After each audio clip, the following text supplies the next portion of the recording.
الحمد لله والصلاة والسلام على رسول الله وبعد. دا الله رب العزت په توفیق سره او داغه په رحم او کرم سره من کتاب عمدة الاحکام کې د منځه مسائل بیانول. د منځه اکثر مسائل بیان شیو، بیا پاگی پسی د آغا منځونو تذکره کېده چې هغه په خاصو موقعو کې کیږي. نو اخرنی خبره د صلاة الخوف په باره کې روانه وه، د یرې په وخت کې د مونځ کولو طریقه. ځکه چې حالات په انسان باندې یو شان نه وي، نو کله د یرې حالات راشي او په دې کې هغه حال چې د انسان ورته اوله کې ذهن ځي، هغه کله چې د مسلمانانو او د کافرانو مقابله جنګ وي، نو په دې کې د مونځ کولو طریقه او مسایل. او دا واضحه ده بیا درته رایاده کړم چې په داسې ټیم کې دا مسله مختصر شوې نه ده چې یاره د یرې وخې مونځ مه کوه، جهاد رواني مونځ مه کوه، نه مونځ به کوې، خو بیا په هغې کې شریعت اسانتیا پیدا کړې ده، هغې کې شریعت اسانتیا پیدا کړې ده. او زمونږ کار هغه دا دی چې موږ د الله بندګي وکړو، دا نه چې موږ اعتراضات وکړو. زه د بعضو دې سوالونو ته ډېر حیران شم، او لا چې بیا ځان ته د علم خاوند وي او هغه دا قسمه خبرې کوي،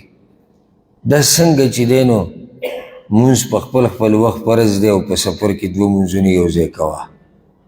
لکه هسې یو خبره اعتراض. نو دا ډېر د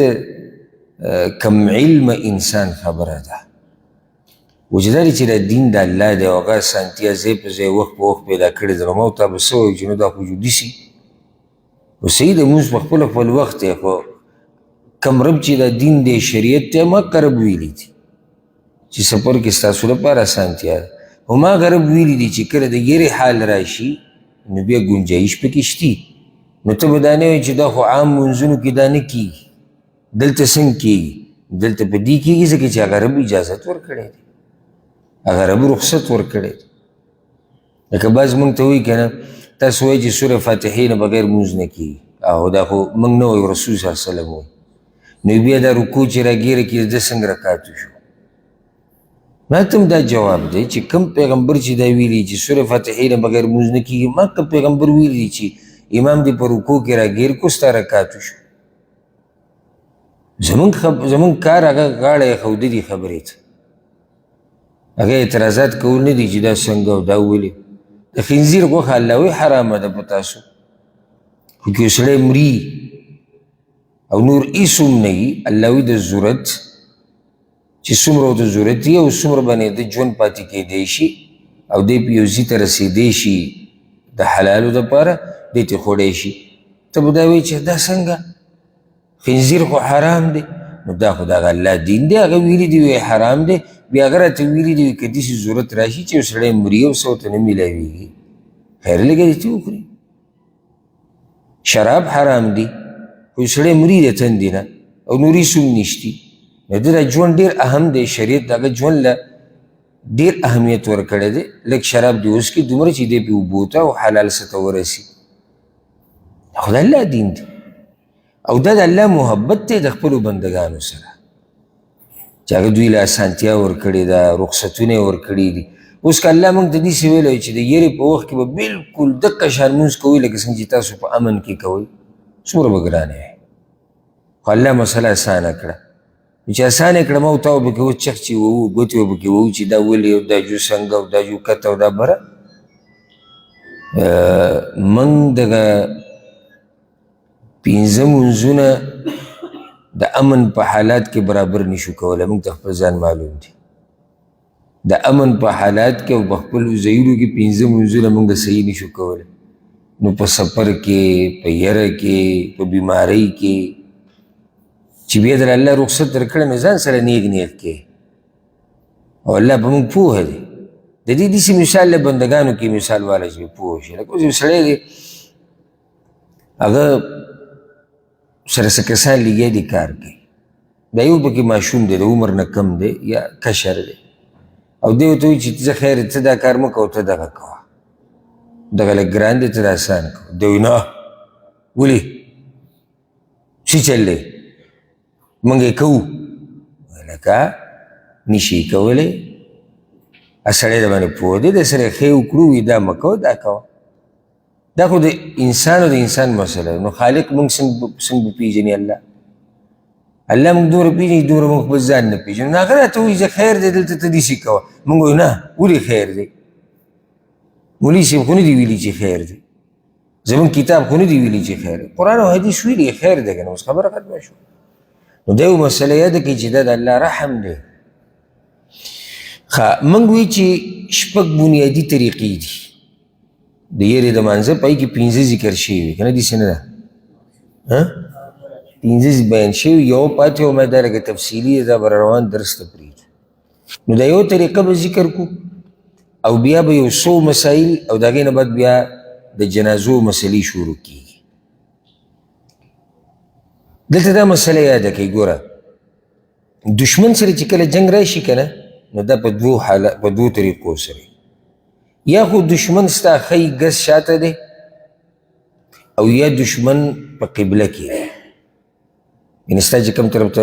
قبله ده دشمن دکه طرف ته دی او یا دشمن د قبلې نه ښی ګز یا شاته دی که چېرته دا دشمن ښی طرف ته ګز طرف ته شاته طرف ته په دې کې بیا ته دغه 5 طریقو باندې به مونځ کوې کوم چې موږ تېر شوي درس کې ذکر کړي ځکه چې هلته دشمن قبله کې نه دی نو لازم یو ډله پکار ده چې د هغوی مخه چا ته دشمن ته هلته هغه تاسو واورېدو چې حالات څه یو ډله به وکړي یو رکات بیا به لاړی شي بیا بله ډله راشي بیا به بله ډله خپل لمونځ پوره کړي دا ولې ټول دې دپاره ځکه چې هلته دشمن د قبلې او د مسلمانانو په منځ کې نه دی مخامخ نه دی قبلې قبلې ته مخکې دشمن دلته نه دی دشمن یا دلته دی یا دلته یا شاته نو څنګه ته قبلې ته مخکې او ښی او ګس او شاته طرف پرېږدې او د باندې حمله کوي بیا که چېرته دشمن ستا او د قبلې په منځ کې نو بیا یې دا شپږمه طریقه ده معنی چې دا حال دا طریقه صرف دغه حال پورې تړلی شوې ده چې دشمن ستا او د قبلې په منځ کې حدیث ته جابر رضی الله عنه دی جابر بن عبدالله الانصاري رضی الله عنه هغه وایي شهدت مع رسول الله صلی الله علیه وسلم صلاة الخوف زه د رسول صلی الله علیه وسلم سره یو پیر په صلاة الخوف کې شریک شومه فصففنا صفين نو موږ دوه صفونه جوړ کړو خلف رسول الله صلی الله علیه وسلم په رسول الله وسلم پسې شاته یعنی ټول مسلمانان په څو صفونو کې شو په دوو کې والعدو بیننا وبین القبله او دشمن زموږ او د قبلې په منځ کې فكبر النبي صلى الله عليه وسلم وكبرنا جميعا نو رسول الله وسلم تکبیر وی موږ ورسره ټول تکبیر یعنی ټول دواړه صفونه منځ کې ورننوتي دې طریقې ته سوچ کوئ ګورئ دې کې یو ډله داسې نشته چې هغه دشمن ته ولاړه ده او لمونځ نه کوي خو صرف دومره شوي دي چې مسلمانان په دوو صفونو کې تقسیم شوي دي دې حکمت سره دا وبیان شي هغه نورو طریقو کې موږ دا ویلي چې هغه هغې کې 4 طریقې داسې وي چې یو ډله به لمونځ کوي بله ډله به دشمن ته ودرېږي بل هغې طریقې یو طریقه پکې هغه و چې کله حالات ډېر سخت وي چې د سره پکې جمع نه کېږي نه خو بیا چې ته په کوم حالې او کوم طرف ته دې مخه خو دلته اوس دشمن مخې ته دی مسلمانان به په 2 صفونو کې تقسیم شي ډلې نه 2 صفونو کې یو صف په امام پسې شاته بل به هغو پسې شاته ثم ركع وركعنا جميعا بیا رسول الله وسلم رکوع کړه او موږ ټولو رکوع کړه ثم رفع رأسه من الركوع ورفعنا جميعا بیا هغوی سر د رکوع نه راوچت کړو موږ ټول ورسره سر راوچت کړو دې پورې ټول یو شان لمونځ کوي ثم انحدر بالسجود بسجدين له رسول صلى الله عليه وسلم سجدين له والصف الذي يليه او كم صف چې باغه بزیشاته وغه سجدين له كم صف چې باغه بزیشاته هغه سجدې لاړ. وقام الصف المؤخر في نحر العدو، او هغه دویم صف چې دی دشمن ته ولاړ پاتې شو، پورې ولاړ پاتې شو. یعنې که سجدې له ټول په یو ځای لاړو خو حمله کوي. نو یو صف د رسول صلی الله علیه وسلم سره رکوع نه بعد سجدې له لاړ، او د دویم صف مونځ کوم ځای پورې کړی دی؟ رکوع پورې. رکوع نه راوچت شوي. فلما قضى النبي صلى الله عليه وسلم السجود، کله چې رسول صلی الله علیه وسلم سجدې نه فارغ شو، وقام الصف الذي يليه، او هغه پسې چې کوم صف و هغه هم راپاڅېدو، انحدر الصف المؤخر بالسجود، نو هغه دویم صف والا سجدې ولګولې. نو دشمن ته کوم یو ولاړ پاتې شو؟ اولنی صف. ها وقاموا، ابوی چې کله سجدې ولګولې راپاسي دویم صف والا. ثم تقدم الصف المؤخر وتأخر الصف المقدم، بیا دا دویم صف اولنی شو او اولنی دویم شو، یعنی دوی مخکې شو ابوی شاته شو. حکمت دی کې دا دی والله اعلم چې څنګه د اولني صف چې پوره یو رکعت وکړو د رسول صلی الله علیه وسلم په تابعدارۍ کې، نو چې د دویم صف ورته هم اوس دا موقع میلاو شي، ځکه چې د دویم رکعت به دوی بیا داسې کوي. او په بعضو روایتونو کې داسې راغلي دي، په بعضو روایتونو کې دا مخکې کېده او وروسته کېده پکې نشته. حدیث د عبدالله ابن عباس ته په صحیح بخاري صحیح مسلم کې هغې کې دا چې نه مخکې کېده وروسته کېده نشي، مونځ به دغه شان پوره کړي. نو که موږ ورسره هغه شمار کړو نو بیا اووه طریقې شوې، ورسېدی پکې نه. خو بنیادي دا یوه طریقه ده، په دې کې بیا دوه کیفیت دي، نو ته شپږ هم وشمارلی شي. ها دویم صف چې کله سجدې نه راپاڅېدو نو څه چلو شو؟ تاسو نه هېره شو، هغوی را مخکې شو، اولني صف والا شاته شو. دا اوس ما دا خبره ذکر کوله که نه، درې هفتې مخکې. اوس مونږ دې کې ښه دوی مخکې شو. والصف الذي کله چې هغه صف رسول صلی الله علیه وسلم په شاته هغه شاته شو. ثم ركع النبي صلى الله عليه وسلم وركعنا جميعا، بیا رسول صلی الله علیه وسلم رکوع لاړو، ټول ورسره رکوع لاړو، دیزې پورې بیا مونځ یو ځای روات. بیا سر راوچت کو، مونږ ټول ورسره سر راوچت کو. ثم انحدر بالسجود، بیا سجدې لاړ. والصف الذي يليه، او کوم صف چې په هغه پسې شاته هغه سجدې لاړ. وضاحت لپاره ویلي دي الذي كان مؤخرا في الركعة الأولى، دا هغه صف دی چې په اولني رکعت کې شاته ولاړ. اوس هغه صف والا د رسول صلی الله علیه وسلم سره سجدې له لاړو، یعنې هغوی ورسره اولني رکعت پوره وکړو. فقام الصف المؤخر في نحر العدو، نو هغه دویم صف دشمن ته مخامخ ودرېدو. فلما قضى النبي صلى الله عليه وسلم السجود، کله چې رسول الله صلی الله علیه وسلم سجده ختمه کړ.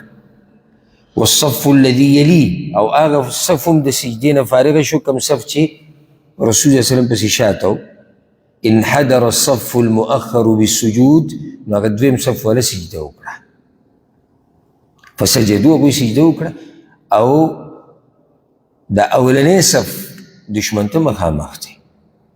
ثم سلم النبي صلى الله عليه وسلم وسلمنا جميعا، او بیا رسول صلی الله علیه وسلم سلام وګرځه او ټول ورسره یو ځای سلام وګرځه. نو مونځ کې ننوتی هم یو ځای دي او مونځ نه وتي هم یو ځای دي، صرف فرق په کوم ځای کې راغلی دی؟ هغه د سجدو په وخت کې راغلی دی. اوله کې چې رسول صلی الله علیه وسلم سجده ولګوله په اولني رکعت کې، نو اولني صف ورسره ولګوله. شاته صف بیا ځان له سجده وکړه د هغوی د راپاڅېدو نه بعد. بیا هغه صف را مخکې شو، د اولنی شاته شو، بیا دوی دغه چل وکړو. او ما ته وسوي چې روایت کې داسې هم راځي چې دغه شان مونځ به کوي بغیر د صفونو د بدلېدو نه. پوه شوې بېګې نه؟ قال جابر رضي الله عنه كما يصنع حرسكم هؤلاء بأمرائهم، وی لکه داسې طریقه به لکه څنګه چې ستاسو دا څوکیداران د خپلو بچیانو په څوکۍ کې لګي د هغوی طریقه کاري، دغه شان زموږ طریقه وه. دا حدیث خبرونه اوري که څه کوي.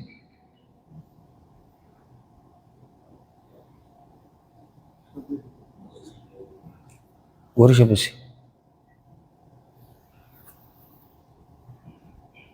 دا حدیث چې دی دا په صحیح مسلم کې دی په دې الفاظو سره او صحیح بخاري کې چې کوم روایت دي د هغې الفاظ لږ بدل دي خو معنا حاصل هم دقه دی ها نو د دې نه طریقه ثابته شوه د کوم حال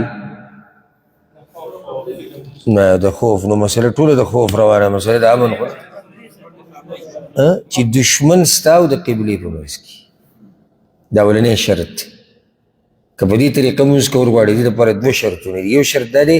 خو د حدیث کې ذکر شو چې دشمن ستا او د قبلې په منځ کې دویم شرط پکې دا دی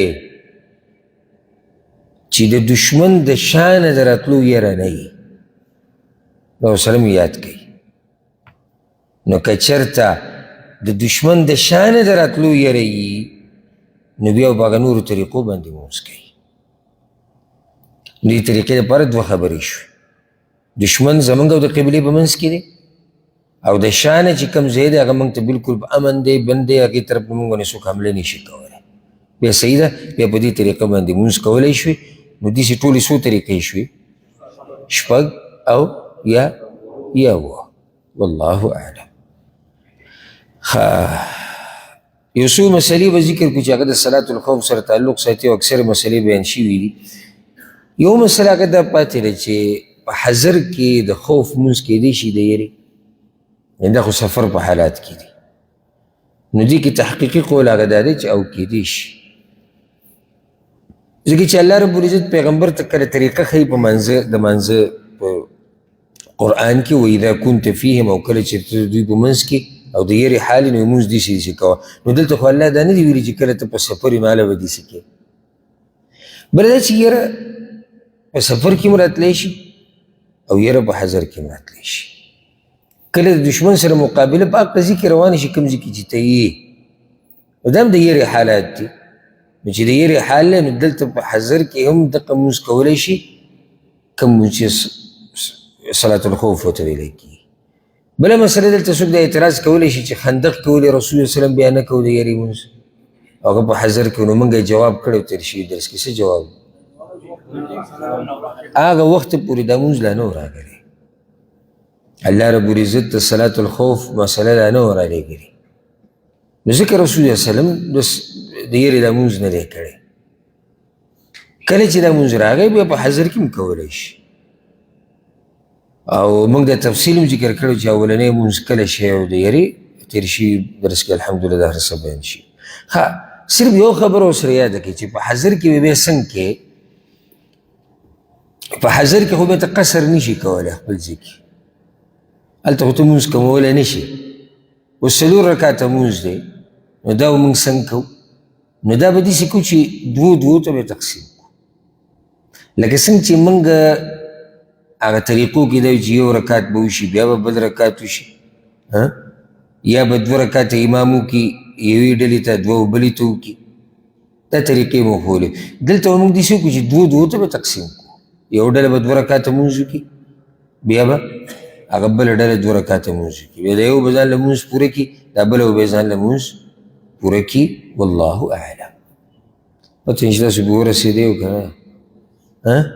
دا سر ډکول اساني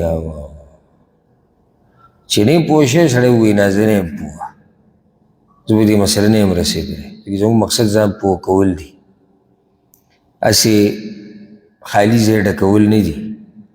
چې او زمونږ یو سلسله روانه ده خوشحاله شو درس وشو که چېرته زمونږ یو درس د یو ټکي په وضاحت کې تیر شي که نه او په هغې د ملګري پوه شي زمونږ دغه درس پکار دی یو ټکی حرف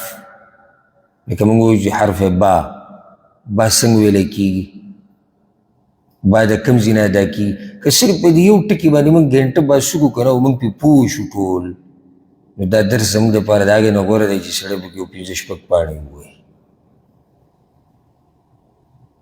ځکه چې مقصد هغه څه دی ځان پوه کول دي د الله په دین باندې څوک دا نه چې موږ خوشحاله شو وځو بهر ته او بیا وایو چې وروره موږ درس کې ناست هسې د برکت دپاره به نه راځو څه به یې زده کوو ښه بله مسله دا خو موږ بیان کړې وه چې د یرې د مانځه دپاره اذان او اقامت شتي دا خو موږ تېر شوي درس کې ذکر کړی بله مسله دا اهمه مسله ده چې د ماښام لمونځ به څنګه کېږي ځکه چې د ماښام په منځ کې خو کسر نه کېږي که ته په سفر کې او که ته په حضر کې ماښام په منځ کې خو قصر نه کېږي نو چې د ماښام په منځ کې قصر نه کېږي نو بیا هغه طریقه داسې شوه ته خو دوو رکاتو ته تقسیمولی هم نه شي چې یو رکات او یو نو داسې کولی شي چې دوه رکاته او یو اولنۍ ډله به دوه رکاته لمونځ وکړي دا بله ډله به یو رکات لمونځ وکړي داسې به ټول شریک شي او منځ کې بیا هم دا ټک در کوم چې علم زده کول داسې اسان کار نه یو دوه خبرې دي صرف دوه مسلې دي او بس ما دین زده کړی په مسله کې مسله راوځي یعنې تېر شوي هفته زموږ دا سوچ و چې د صلات الخوف چې څه مسلې دي موږ پې ورسېږو موږ پې پوه شو بیا هم ډېرې مسلې پاتې دي او زه هم ګورې دا تاسو ته چې کومې مسلې ذکر کوم دا پکې زه غټې غټې راخلم ډېرې پکې زه پرېږدم چې هغه ډېرې باریکي نو هغه کله بیانېږي چې کله هغه یو سړی بلکل الف نه یا پورې وایي چې یاره ټولې مسلې یادو او یا یو مفتی او عالم ته سوال را پیښ شي نو بیا وضاحت کېږي چېرې زه داسې روان وم نو داسې وشو نو داسې وشو دې به څه کېږي اوس دا بیان شوي نه و دا مسله خو دلته به اوس د عالم د دې جواب ورکوي چې که داسې وشو داسې وشو نو څه به کېږي نو دا علم زده کول د الله په توفیق سره اسانېږي نو ډېر ګران کار دی او بل دا د علماو مقام دوی ته د دین ډاکټران ځکه ویله کېږي هره مسله ته ته راځي دی به تا ته بیانوي خو په شرط دی چې کله دی به پخپله پوه وي چې پخپله نه پوه نو هغه به بل څه پوه کړي ښه بله مسله اوس که د اختر ورځي او د یرې حال دی جنګ روان ده ورځ د اختر ده ته به د اختر لمونځ نه کوې که نه پرېږدې به د اختر لمونځ خو به کوې که نه او حال د څه روان دی د جنګ دی نو ته د اختر لمونځ خو نشي پرېښودی نو څه به کوو نو همدقه شان به یې کوې خو هسې هم دوه رکاته دي خو هسې هم دوه رکاته لمونځ دی کمې طریقې چې موږ ذکر کړي وي تېر شوي درس کې په هغه طریقو سره به دا لمونځ کېږي بله مسله ورسره دا یاده کوي چې دوه لمونځونه یو ځای کېدی شي که نه د یرې په وخت کې او یو ځای کېدی شي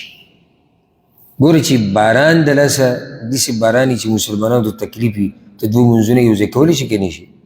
یو ځای کولی شي سخته سیلۍ ده چې راوته پکې نه کېږي دوه لمونځونه یو ځای کولی شي نو سم خیال دی چې کله جنګ روان وي د هغې نه ګټ عذر دی د هغې نه ګټ عذر دی ښه بله مسله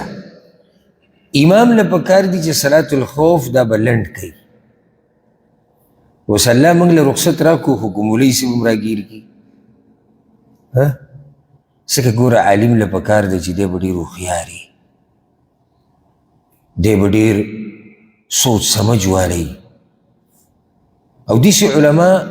د دین خدمت کولی شي چې دا نظر یې ډېر لري لکه اوس یو عالم لګیا و ما بیان اورېدو او زموږ دې طرفونو یاره وایي د سعودي عرب دا مفتي چې دی د علي شیخ یې لګیا والله هغه پسې لګیا والله د روغ صحت ورکړي دی وایي به د عرفات دا لمونځ ډېر لنډ کوي او خیري ورته هم کړي دي دې ورځې ته وګوره دې برکت ته وګوره او د دې لمونځ ته وګوره نو بیا زموږ خلک هغه څه وایي وګوره که نه د عربو په علماو کې او زموږ په علماو کې دا فرق دی د تقوا زموږ څومره پرهیزګاره دي ارمان یې دا دی چې د عرفات په میدان باندې لمونځ وګدو شوی خو چې کله ته یو داسې عالم ته واپس شوې که نه چې هغه له الله رب العزت په قرآن او حدیث باندې جوره پوهه ورکړي نو هغه به تا ته دا وایي چې دا مفتي صاحب په قرآن او حدیث ښه پوهه دی ځکه دا لمونځ داسې کوي د عرفات میدان دی، ګرمي ده، په لکاو خلک راغلي دي، ښځې، سړي، بیماران، روغ، بوډاګان، ماشومانان، مشران، د چا ځای شتي، د چا ځای نشتي، څوک وږی دی، څوک تږی دی، د چا نه پیزار ورک شوي دي، د چا نه څادر ورک شوی دی. او ودرېږه ته یو 2 ګنټې لمونځ وله ورکړه. دا د کوم ځای هوښیارتوب شو؟ دا کوم علم دی؟ رسول الله وسلم یو حدیث کې وایي زما کله نا کله زړه کېږي چې دا لمونځ د ګوګت کړم. اوس ګوره پوهې ته، ګوره پوهې ته. رسول الله وسلم وایي زما کله زړه کېږي چې لمونځ اوږد کړم، خو شاته د یو ماشوم اواز واورم د ژړا، نو لمونځ لنډ کړم، شفقت د لاسه په دې ماشوم باندې او د هغه د مور باندې، ځکه چې مور هم ګډوډه ده او ماشوم ګډوډ دی. دا اوس لمونځ کوم ځای کې؟ عرفات کې دی؟ کوم ځای کې؟ مسجد نبوي کې. جنګ هم نه دی، عرفات هم نه دی. او موږ وایو یاره مفتي صاحب صحیح ده د سعودي عرب مفتي دی، خو دا لمونځ سړی لږ اوږد وکړي. ته به چېرته د ایسي لاندې ولاړې، ایسي ته ولاړې، یخ ښه مزېدار، ته بهر ته راوځې چې دنیا حال وینې، د عرفات په دې میدان کې مړي هم کېږي په هغه ورځ. نو دا د مفتي صاحب علم دی، دا د هغه پوهه ده. لکه اوس زه دلته راشم د اختر مانځه کې امامتي ورکوم، او زه چې رالم راتلم دې مانځه نه، نو ما په لاره کسان ولیدو چې جنمازونه یې خوار کړي دي، په ترکولو ناست دي او نور هم دی. او بله دا اختر دی، خلک خوشحالي کوي. نو د انسان فطرت ته تعدي ده چې د یو بل له غاړې ورکړي او اختر دې مبارک شه. نو دا لمونځ به زه لنډ وکړم، او شریعت ما ته خو ولیدي لنډ وکوي، سورة الغاشیه پکې ووایه، سورة الاعلی پکې ووایه، دا لنډ دي که نه؟ لږ یې اوږد دی، سورة القمر قاف، دا کنه لږ اوږد دی، ډېر نه. خو چې زه ودرېږم ولاړ، بهر چې دا مسلمانان په ترکول ولاړ دي، دوی به څه کېږي؟ دا چې نور پرې دوی به څه کېږي؟ زه خو چې محراب کې ولاړم، ښه سیم لګېدلی دی او ښه پوس قالین او ګڼه ګوڼه نشتي زما خوا کې، زه خو به لګیا یم، او دې شاته خلکو سره به څه کوو؟ نو کېدی شي چې څوک بیا زما مبارک کې ووایي دا کوم چې کچه او کورني مفتیان دي چې دی د تقوا نه خالي دی، دی د تقوا نه څه دی؟ خالي دی. زارېږه خو زمونږ د مولوي صاحب نه چې دا خپې د رسمې وچې کي، تقوا وایي دومره. یو ملګري چې قیصه کوله که نه، تراو کې هغه مولوي صاحب ورمخکې شو چې 8 سپارې که 100 سپارې په یو رکعت کې وي، 18 سپارې په یو رکعت کې. نو بیا همدغه ملګري راته دا قیصه کوله چې درس کې ناست دی، چې بیا ورته وروسته کسان ووایي چې مولوي صاحب زه ډېره ناروا دې ونه کړه، 18 سپارې په یو رکعت کې. وی چې زه په خپل هم لږ ستړی شوی وم، کته کېدم، خو خپې مې نیغې شوي، کته کېدي نه، راماتېدي نه. زه تاسو له قسم در کوم د الله په نوم ځان له رښتیا جواب ورکوي. دا مولوي صاحب به په دې خپل منځه پوه شوی، مقتدیانو خبره نه کوم، دا مولوي صاحب به په دې خپل منځه پوه شوی. مقتدیان خو پرېږده، مقتدیانو خبره خو لرې ده چې مقتدیانو به ګوره په دغه ټیم کې په زړه څه تېره کړي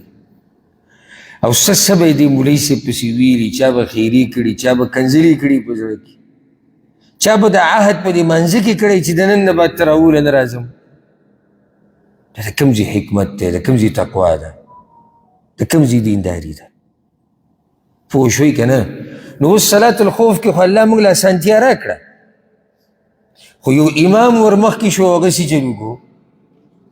اوږد لمونځ یې شروع کړو، نو ده ته موږ دا وایو چې روا الله چې دا خبره داسې کړې ده چې یو رکعت وکړئ، بیا لاړ شي، بیا بله ډله راشي یو رکعت وکړي، دا ولې؟ دا خو د دې لپاره چې حالات د یرې دي، بل دشمن ولاړ دی چې موږ دشمن ته ځان برابر کړو. نو خو تا راپسې دلته هغه زور دی ته په تلاوت کې وویستو، دا خو لکه موږ چې پوره مونځ کړی. ګوره سفر کې به رسول الله وسلم بارک راځي، سفر کې هم هغه لنډ مونځ کوو. ګورې ځکه چې سفر کې ستړیوالی، زه پاکستان ته تللی وم یو پیر، نو موږ په سفر باندې وو، لمونځ کې و امامتي ما ورکوله. بیا یو ملګري ما ته دا وویل خفه نه شي یو خبره کومه، که بې ادبي نو معافي کوئ. ما نه هېڅ خبر نه وي که دا خو اول پیر موږ داسې لمونځو کې لکه ته چې کوې. ما ولې لکه ما کې څه غلطي پکې دا څه طریقه پاتې ده، ما نه انسان کمزور وایي دا ته ورلړ. نو وایي ګوره موږ په سفر کې و رب العالمین راته د څلورو نه دوه کړو، نو زه به پکې هم ګنجایش وکړم که نه، زه به تلاوت کم کم چې مسله موږ ته ښه اسانه شي. دا د رسول صلی الله علیه وسلم طریقه. وایي دلته خو بعض ورمخکې شو په سفر کې و لګیا وي، نو هغه ته ما دا ووایي چې دا د پوهې خلاف دی، دا کارونه د پوهې خلاف دي چې الله ماله رخصت راکو. ولې ځکه چې سفر کې انسان ستړی، نو چې ستړی دی بیا عالم له امام لم پکار دی چې د خلکو حالاتو ته وګوري. زه په دې یو بل دلیل پیش کړم، ډېر ښکلی دلیل الله زما ذهن ته راوستو. معاذ بن جبل هغه مونځ اوږد کړی و، سحر په منځه کې سوره بقره ویلې وه، اکستې به جدا شو، هغه لاړه رسول سلم ته شکایت وکړو. رسول سلم معاذ وغوښتو، نو څه شو ورته؟ ویې وی تاسو کې چې څوک جمع ورکوي که نه، نو د خلکو حالاتو ته ګورئ. وایي ځکه چې په تا پسې شاته وي بوډا ولاړ دی، بیمار ولاړ دی، ښځه ولاړه ده او حاجتمن ولاړ دی. دلیل ته وګوره څومره ښکلی دلیل. تا پسې شاته خلک ولاړ دي، ته دې خلکو ته وګوره. خو چې څوک هم دا قسمه خبرې کوي لکه دا چې اوس ما ذکر کړی د بعضو، د خلکو ته نه ګوري، د چا ته ګوري؟ د ځان ته ګوري. نو دا د علم او د حکمت او د پوهې خلاف کارونه دي. اگر که زموږ چې کومه خود ساخته تقوا ده د هغې سره برابر دي، د خود ساخته تقوا سره برابر دي. الله دې زموږ په حال رحم وکړي. یو ګوره قرآن او حدیث یادول دي، دا آسان کار دی. یو دی قرآن او حدیث باندې جوره پوهه، دا ګران کار دی. یادول خو ډېر آسان دي، خو دا خبره ده الله وایي داسې آیت ته یادې که، رسول صلی الله علیه وسلم وایي داسې حدیث ته یادې که. اوس د دې وضاحت په دې پوهه په دې عمل کول دا بیا ګران کار دی. الله دې موږ ته اسانه کړي. نو امام به مونځ څه کوي؟ اوږد به کوي، لنډ به کوي. بله مسله یاده که، دا ډېره اهمه مسله ده، ډېره اهمه. اوس یو قبیله راولګېده د بلې قبیلې سره یې جنګ دی. زموږ پښتنو کې دا قیسې شتي، په بعضو علاقو کې ډېرې زیاتې دي، الله دې ته ختمې کړي. یو خاندان راولګېدو د بل سره یې جنګ دی. دا هم د یرې حال دی که نه، که نه یره نه ده؟ امن دی که یره ده؟ یره ده. په دې ټیم کې دا رخصتونه د دوی دپاره نه دي، ځکه چې دلته دا جنګ ناروا دی. داسې نه چې ته مسلمان ورور وجنې او صلات الخوف تې شروع کړی او وجنې مسلمان، ټوپک تې راغستی به مسلمان پسې دی. دا رخصتونه چې الله ورکړي دي، نو دا خو هغه چا له ورکړي دي چې هغه په حقه دی او په هغه یره راغلی ده. چې خپلو کې موږ جنګ کوو، مسلمانان نښتي دي، هغه یو طرف هم صلات الخوف کوي او هغه بل طرف هم صلات الخوف کوي. عجیبه ده. او یو بل پسې هم ټوپکې راغستې دي. نو په دغه حال کې دا نشتي. بله مسله، اوس موږ په منځه باندې ودرېدو، حالات د یرې دي. په منځه موږ ودرېدو، حالات د څه دي؟ د یرې دي. او په منځ کې حالات برابر شو، لکه خبر راغی منځ کې چې دشمن وتښتېدو، اوس به څه کوو؟ نو جواب هغه دا دی چې کوم ځای پورې تا د یرې مونځ کړی دی، ته دغه ټیمه پورې معذوره وي. لکه قبلې ته دې مخ نه و، رکعتونه دې کم کړي دي، صحیح ده، ته معذوره وي. خو چې کله امن شو نو باقي مونځ به پسې پوره کړي، باقي مونځ به پسې پوره کړي. څنګه به پوره کړي؟ لکه څنګه چې ته په امن کې کې. نو اوس به یو سړی ته موږ ته دا وایي ده چې دا مخکې مونځ کړی، دا صحیح دی؟ او ځکه چې ده چې کوم وخت کې دغه مونځ کوو، نو دغه عذر ده دپاره شریعت قبول کړی، نو دغه اولنی مونځ صحیح و. نو چې صحیح دی په هغه صحیح پسې ته مونځ متصل ساته اوس یې طریقه بدله که اوس به داسې شي لکه تا چې په امن کې کوو پوه نه شوې یو سړی دی لګیا دی مونځ کوي په یره کې قبلې ته یې مخ نه دی دا هم یو حال دی راتلی شي چې هغه ډېر سخت حالات دي مونږ تېر شوي درس کې وي ډېر سخت حالات دي د ودرېدو پکې ګنجایش نه جوړېږي قبلې ته یې مخ نه دی بل طرف ته لګیا دی مونځ پوره کوي په منځ کې دا خبر راغی چې دشمن وتښتېد اوس به دی څه کوي قبلې ته مخ کوي او ښه صحیح مونځ به کوي دا نه چې روان په سورلۍ سور ادر پر اول جایز اوس به ښه ودرېږي باقاعده رکوع به کوي سجده به کوي قبلې ته به مخي ځکه چې اوس دی په امن کې شو او خپل طرفونه مانځه دوران کې چې څنګه ته پته وي چې اوس امن شو دی به بل طرف ته شي بله مسله اسلحه به په منځه کې ځان سره نیسي اسلحه به ځان سره په منځه کې نیسي او په دې باندې الله رب العزت امر کړی دی یا دا خبره الله کړې ده لکه څنګه ګوره الله وليأخذوا اسلحته دوی د خپل اسلحه راوالي اوس بل ځای کې الله دا خبره ذکر کړې ده همدغه آیت کې وایي که چېرته باراني یا بیماري او څوک اسلحه یږدي نو هېڅ خبره نه ده نو دې نه په خپله دا مسله راووته چې عذر نه وي نو اسلحه مه یږده اسلحه به ځان سره په منځه کې راغستی شي یو سړی یا ها ها دا پکې بله مسله راووته منځه کې اسلحه نیسه نو تاسو ته ملک صاحب مخکې څه ووایي د الله دین دی بل دا چې دا د حالاتو سره مناسب دي مونځ موږ د چا دپاره کوو الله دپاره جرګه د چا سره ده چا سره چې جرګه د هغوی اسلحه پکې ونیسي نو ته پکې څه له ګوتې وایي ته پکې ګوتې وایي ته د هغه نه هم مخکې کېږي ته د الله د رسول نه هم مخکې کېږي ته د صحابه کرامو نه هم مخکې کېږي ستا تقوا ډېره ده بله مسله اسلحه ځان سره راغسته د دې ګورې دا مطلب یوازې نه دی چې تا غاړې ته اچولي اسلحه راغسته دې ته هم وایي چې اسلحه خپلې مخې ته کېږدي او لاس رسېدو ته اساني لاس رسېدو ته اساني دا هم صحیح دی دې کې هم څه حرج هغه نشته امید دی چې د یېرې د مانځه په مسایلو باندې به څه نه څه تاسو پوه شوي څه نه څه که بیا هم چاته څه اشکال و نو تپوس کولی شي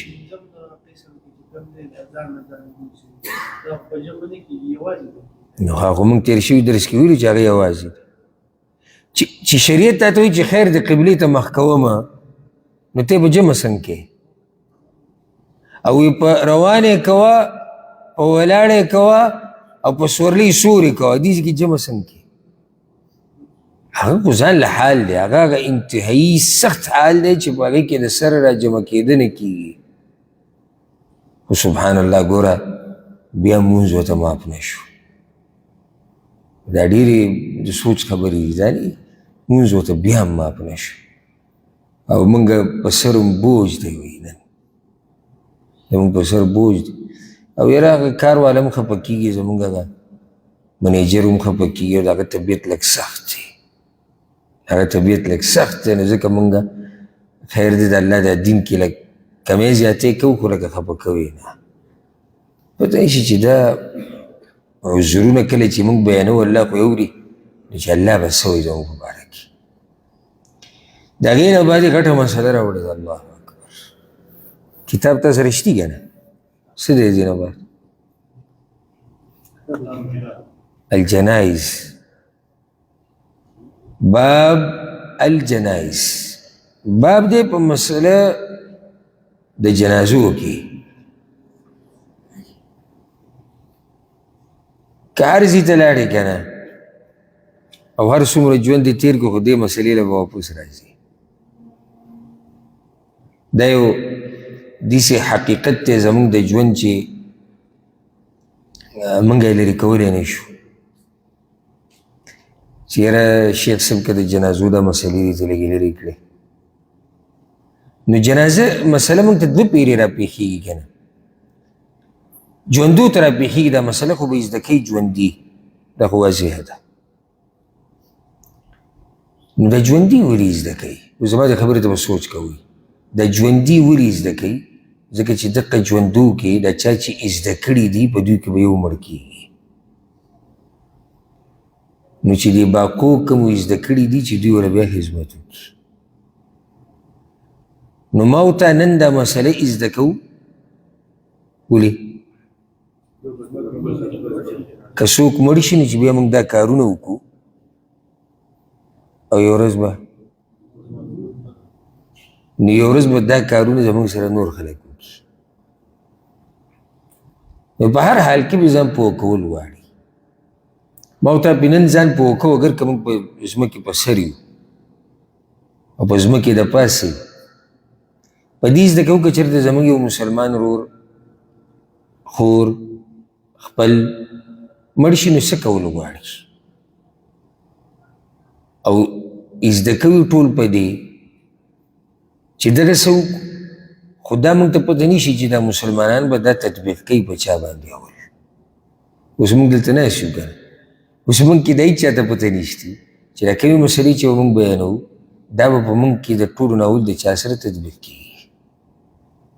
لکه موږ اوس دا ذکر کوو روانو د ورځو کې چې کله یو سړي نڅا وځي خپو سره به وله څه کې زن سره به وله څه کې خېټې سره به وله څه کې سترګې سره به وله څه کې نو دا مسلې موږ نورو ته هم ښایو که زه مړ شم نو ما سره به داسې وکوي نو ما ورته هم یو ورځ دغه شان بې سا راته ویل چې چا را سره څه وکړو موږ ورڅه کولی نه شو او دا باب اگر که ډېر دروند باب دی خو ما تاسو ته چې دا موږ حذف کولی نه شو دا خو شریعت دی دین دی بل دا د الله یو فیصله ده اټل فیصله ده چې مرګ به راځي راځي به نو چې راشي مرګ نو موږ به د هغه سړي سره څه کوو موږ به د هغه ښځې سره څه کوو موږ به جنازه څنګه کوو موږ خو مسلمانان یو زموږ خپله یو طریقه ده الحمدلله ټولې دنیا دې مذهبونو ته وګورئ که نه د اسلام نه علاوه د مړي چې څومره قدر په اسلام کې دی دومره یو بل مذهب کې نشته یعنې ته ګوره دنیا نه روان دی نو ویې لامبوه نو خوشبویې کا نو پټې کا نو بې په ځمکه کې پټ کا نو جنازه پې وکړه دعا وله وغواړه سپارش وکړه نو بیا قصه ختمه نه شوه بیا په ده پسې دعاګانې نو بیا د ده په نوم نیک کارونه الله اکبر دا قدر او عزت بل په کم مذهب کې دی څوک یې سیزي څوک یې چې دی دقه شان یو ویډیو ما د یو ملک دی په کم ملک دی هغوی دقه شان ساتلی دقه شان یې مړی ساتلی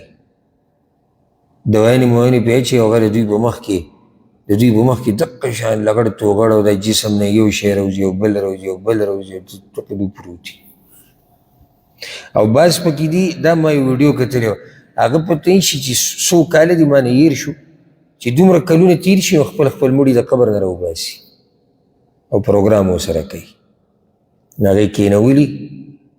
او تصویران ورسره وباسي ویډیوګانې ډوډۍ پروګرامونه دا زمونږ نیکه دی دا زمونږ نیا ده دا زمونږ پلار دی دا زمونږ مور الله اکبر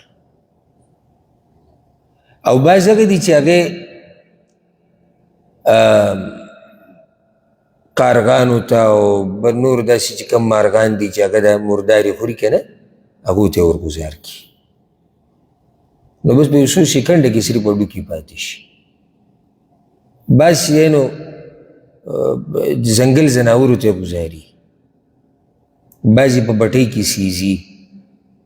بعض چې لرګي ورته کي لکه هندوان اور ورته ورچي خو زموږ دې ته وګوره الله اکبر مړی خلکو راوچت کړی نو څوک ګپ شپ نه لګوي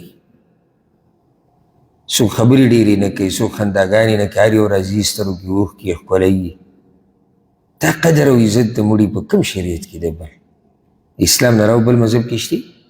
نشته بیا تا ته شریعت دا وایي تصویران ویډیوګانې، دا خو نن سبا خلکو تصویران ویډیوګانې راویستې. شریعت خو وایي کفن کې که نو بیا په ځمکه کې کېدولې چې دی پناه شي، د ده نه به وینځي، دی به خاورې کېږي، د ده په جسم کې به چینجي را پیدا کېږي. الله اکبر. کله سړی سوچ وکړي که نه چې دا زمونږ دا بدن او دا سترګې او دا شونډې او دا خوله او دا پوز او دا لاسونه او دا چې مونږ یې صفت کوو، دا دیسې او دا دغه، دا ټوله باډي دا به یو ورځ چینجي به خوري، خو پته نه شي کله. نو دې نه مخکې چې دا جسم مونږ په چینجو باندې هسې وخورو، نو فایدهمنه به دا وي چې مونږ دا دین دا بدن د الله په دین کې خاورې کړو او د هغه دپاره یې ستړی کړو، د هغه دپاره یې تږی کړو، د هغه دپاره یې وږی کړو. هسې خو هم که ته یې غواړې شئت ام ابیته، که ته یې غواړې او که ته نه غواړې دا به چینجي وپرېږي کېږي. د دنیا یو طاقتور مال داسې راولي چې هغه وایي چې زه دا جسم دغه شان روغ ساتم، کېدی شي چې بلکل څنګه چې دی مړ شو دقه شان به پروت وي دی په کلونو. دوایانې چې په کوم استعمالوي که نه، دوایانې چې استعمال هم کلمې ترې راوباسي، معده ترې راوباسي، هر څه ترې راوباسي، او هغه نه یو لرګی جوړ شوی وچ شي وچ، صرف هډوکي یخودي او خوشحالې ورته ما ساتلی دی. ساتل ماتل نشتی. نو دا بدن هسې هم دی خاورو له به ځي او خاورو سره به خاورې کېږي. او موږ چې د کوم خوږ پیغمبر صلی الله علیه وسلم د حدیثونه وایو که نو دا طریقه او د جابر رضی الله عنه روایت تاسو واورېدو که نه، جابر وایي موږ یو جنګ کې وو. الله اکبر. جنګ د چا سره؟ کافرانو سره. او هغوی زمونږ او د قبلې په منځ کې وو او موږ لمونځ وکړو، یو صف مخکې شو بل شاته شو، بل بیا را مخکې شو هغه شاته شو. دا ټول د خاورو لاندې پراته دي، دا ټول د خاورو لاندې پراته دي. د کارونو ته وګوره، د تذکرې ته وګوره، د اعمالو ته وګوره، بدنونه هغوی خاورو ته د رسېدو نه مخکې خاورې کړي وي د الله لپاره، هېڅ پروا نه کوي. که خاورو کې دین خو جنت کې دي، نو څه خفګان خو نشته. صحیح ده غم د جدایي دا خو لازم وي،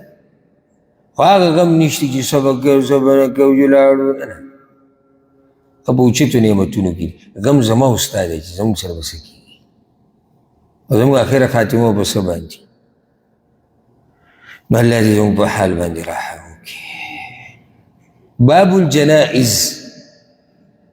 جنائز چې دی دا جمع د الجنازه ده. الجنازه یا الجنازه په جیم باندې زبر هم راوستی شي او جیم لاندې زیر هم راوستی شي، جنازه جنازه.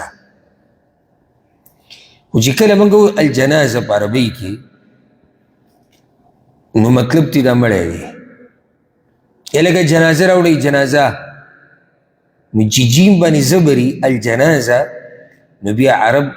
چې کله الجنازه ووایي نو مراد تی څه وي؟ مړی. اوس مې ووایي که نه؟ اوس مې ووایي.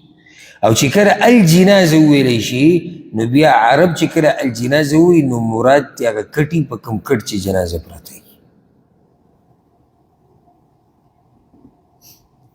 دلته اوس دا مې یوه فایده یاده کړئ. الله اکبر. یعنې چې انسان مړ شي دا نوم ورته هم څوک نه وایي، نو څه په دې دنیا باندې ځان دوکه کوو او دومره اوږدې ایله به ځو پکې، ګزاره به کوو، سلب جب به کوو چې بس الله ته پې ورسو الله رانه راضي شي. یعنې چې کله مړه شو که نه نو دغه خپلوان، دغه ملګري، دا بچي، دا ښځه، دا مور پلار، دا رونه خویندې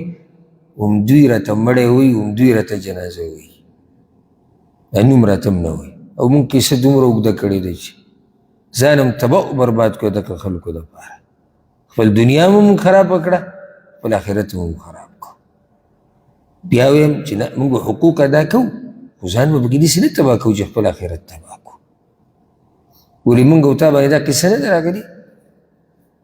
زمونږ نږدې خپلوان مړه شوي دي، مونږ نه دي ویلي چې مړی کوم ځای کې دی. مړی به څه ټیم راوباسي، مړی به څه ټیم د پرونه پورې هغه ته موږ سپیندا وي، موږ هغه ته ګلدا وي، موږ هغه ته پلانې لالا وي، پلانې لالا وي. نن موږ هغه ته څه وایو؟ مړی. پرون موږ د هغه نوم نشو اخیستی، مشر نوم د ادب د لاسه موږ وایو مشر دی، نن موږ وایو مړی. هر څه ختم شو،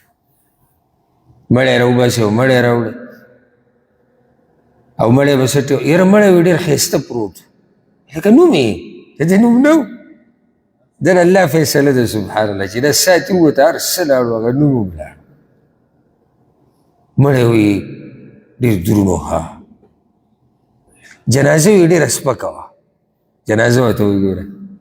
ځکه چې جنازه به تاسو ته چې عرب کله په جیم باندې زبر راوړي الجنازه، نو هغوی دغه مړي ته وایي، او چې جنازې کښې نو دغه کټ ته وایي. بیا د دې کټ هم عجیبه داستان دی که نه، دا د کومې ورځې نه چې آدم علیه السلام پیدا شوی دی او دا کټ خالي شوی نه دی. الله اکبر. یو کوزي بل ورخیږي. نو کله داسې نندارم کوي د داسې ځایونو چې هلته مړي لمبولی کېږي، هلته یو کټي خاص چې کوم ځایونه، نو دا ډېرې د عبرت خبرې چې بیا کوم کټ کې چې ته پروت یې،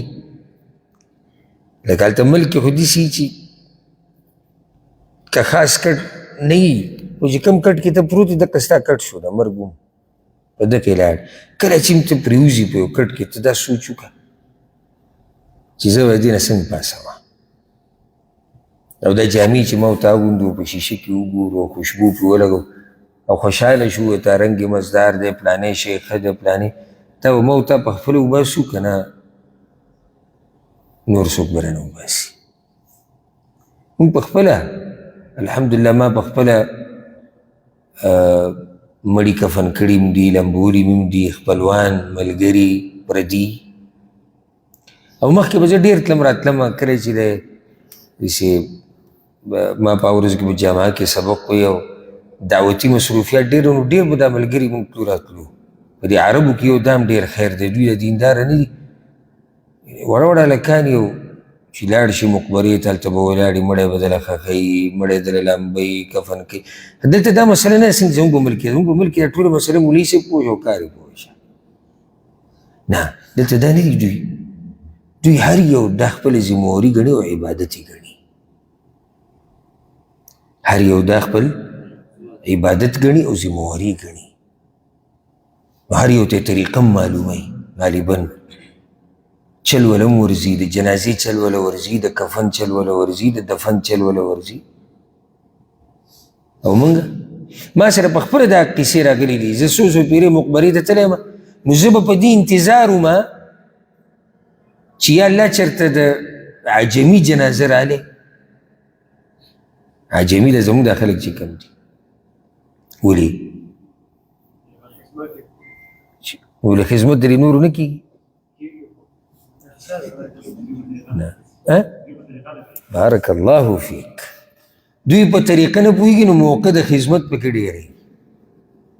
اوس عربو مړی چې به کله راغی نو هغه به ورسره خپل خپلوان دومره ډېر رالو، هغه ډېر حقدار دي چې خپل مړي خدمت وکړي، نو بس موږ به ورسره شا ولاړو کتو. که چېرته یو بیلچه خاوره یو چون خاوره ور واچوله جدا مسله ده. چې کله به زموږ د خلکو مړي رالو، که پښتن دی، که اردو والا دی، که بنګالی دی، که انډین دی، که هر څه دی، یو خو به ورسره کسان لږ یو څو، بلا به دقه شان ولاړ قبر ته به یې کېدو، به به څه کي. نو موږ ته موقع د خدمت ډېره میلاوېدو، نو دې ته به خوشحال او افسوس به م راته چې دا زموږ حال دی. ځکه چې موږ هر څه حواله کړي دي چا ته، موږ به صرف خېټې ډکوو، مزدوریانې به کوو، شهوتونه به پوره کوو، او نور د دین چې کومې مسلې دي به دا چا ته حواله که،